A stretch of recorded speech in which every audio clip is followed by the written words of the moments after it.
ನಮಸ್ತೆ ಟಿವಿ 20 ಕನ್ನಡ ವಾಹಿನಿಗೆ ಸ್ವಾಗತ.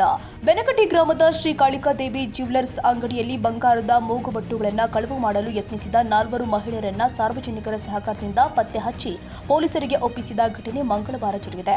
ಸಂತೆ ದಿನದ ಹಿನ್ನೆಲೆ ಜ್ಯುವೆಲರ್ಸ್ ಅಂಗಡಿಯಲ್ಲಿ ಗ್ರಾಹಕರ ದಟ್ಟಣೆ ಹೆಚ್ಚಾಗಿತ್ತು. ಈ ವೇಳೆ ಬುರ್ಕಾ ಧರಿಸಿ ಬಂದ 3 ಮಹಿಳೆಯರು ಅಂಗಡಿಯ ಮಾಲೀಕರಿಗೆ ಮೂಗುಬಟ್ಟು ಹಾಗೂ ಇತರ ಚಿನ್ನಾಭರಣಗಳನ್ನು ತೋರಿಸುವಂತೆ ಕೇಳಿದ್ದಾರೆ. ಗ್ರಾಹಕರ ಗದ್ದಲದ ನಡುವೆಯೇ ಅವರು 3 ಬಂಗಾರದ ಮೂಗುಬಟ್ಟುಗಳನ್ನು ಕಳವು ಮಾಡಿಕೊಂಡು ಅಂಗಡಿಯಿಂದ ತೆರಳಿರುವುದಾಗಿ ಆರೋಪಿಸಲಾಗಿದೆ.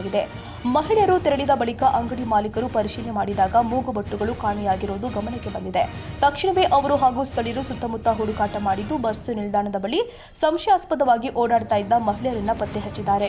ವಿಷಯ ತಿಳಿತಾ ಇದ್ದಂತೆಯೇ ಸ್ಥಳದಲ್ಲಿ ಇದ್ದ ಸಾರ್ವಜನಿಕರು ಮಹಿಳೆಯರನ್ನ ತಡೆದು ವಿಚಾರಣೆ ಮಾಡಿದ್ದು ಬಳಿಕ ಪೊಲೀಸರಿಗೆ ಮಾಹಿತಿ ಕೊಟ್ಟಿದ್ದಾರೆ. ಇದೇ ವೇಳೆ ಅವರಿಗೆ ಸಹಕಾರ ಕೊಡ್ತಾ ಇದ್ದ ಮತ್ತೊಬ್ಬ ಮಹಿಳೆಯೂ ಕೂಡ ಸ್ಥಳದಲ್ಲಿ ಪತ್ತೆಯಾಗಿರುವುದಾಗಿ ತಿಳಿದು ಬಂದಿದೆ. ಮಾಹಿತಿ ಪಡೆದ ಯರಗಟ್ಟಿ ಪೊಲೀಸ್ ಠಾಣೆಯ ಪಿಎಸ್ಐ ಎಲ್ಬಿ ಮಾಳಿ ನೇತೃತ್ವದ ತಂಡ ಸ್ಥಳಕ್ಕೆ ಭೇಟಿ ಕೊಟ್ಟು 4 ಮಹಿಳೆಯರನ್ನ ವಶಕ್ಕೆ ಪಡೆದು ವಿಚಾರಣೆ ಮಾಡಿದೆ. ಬಂಧಿತ ಮಹಿಳೆಯರು ಯಾವ ಊರಿನವರು ಹಾಗೂ ಅವರ ಹಿನ್ನೆಲೆ ಏನು ಎಂಬ ಕುರಿತು ಪೊಲೀಸರು ತನಿಖೆ ಮುಂದುವರೆಸಿದ್ದು ಪ್ರಕರಣ ದಾಖಲಿಸಿಕೊಂಡು ಮುಂದಿನ ಕ್ರಮ ಕೈಗೊಂಡಿದ್ದಾರೆ.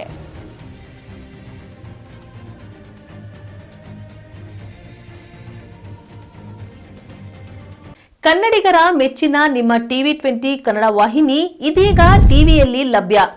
ಕರ್ನಾಟಕ ಮತ್ತು ದೇಶ ವಿದೇಶದ 360 ಡಿಗ್ರಿ ಸುದ್ದಿ ವಿವರವನ್ನ ಪಡೆಯುವುದಕ್ಕೆ ಟಿವಿ 20 ವಾಹಿನಿಯನ್ನು ಲೈಕ್ ಮಾಡಿ, ವಿಡಿಯೋಗಳನ್ನು ಶೇರ್ ಮಾಡಿ, ಕಮೆಂಟ್ ಮಾಡಿ, ಸಬ್ಸ್ಕ್ರೈಬ್ ಮಾಡಿ.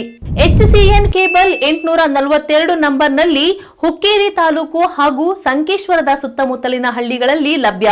PCN ಕೇಬಲ್ 129 ನಂಬರ್ನಲ್ಲಿ ಹಾರುಗೆರೆ ಸುತ್ತಮುತ್ತಲಿನ ಹಳ್ಳಿಗಳಲ್ಲಿ ಲಭ್ಯ.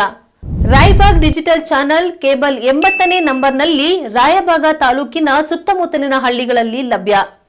UDCN ಕೇಬಲ್ ನೆಟ್ವರ್ಕ್ ಉಗಾರ ಸುತ್ತಮುತ್ತಲಿನ ಹಳ್ಳಿಗಳಲ್ಲಿ ನಿಮ್ಮ ಟಿವಿ 20 ಕನ್ನಡ ವಾಹಿನಿಯೂ ಲಭ್ಯ.